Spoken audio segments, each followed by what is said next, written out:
prospect is very busy.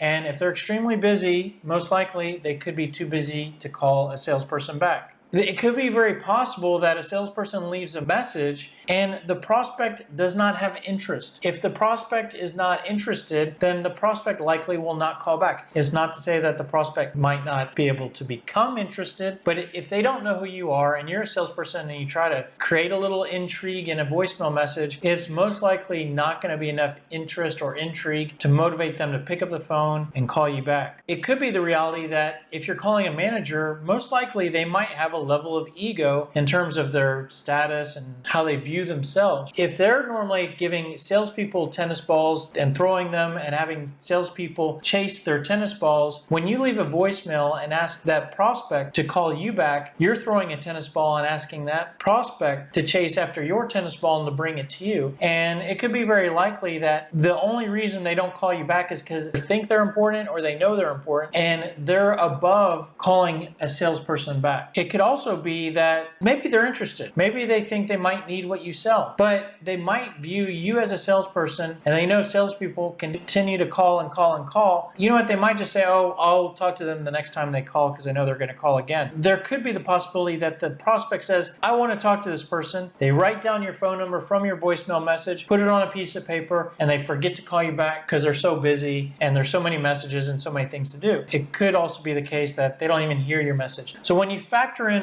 all those very reasonable and realistic factors, it's very safe to say that there's a low probability that if you're a salesperson calling someone you don't know and you maybe look like you're trying to sell something, that it's a very low probability that the prospect is going to call you back. That doesn't necessarily mean that we shouldn't leave a voicemail message,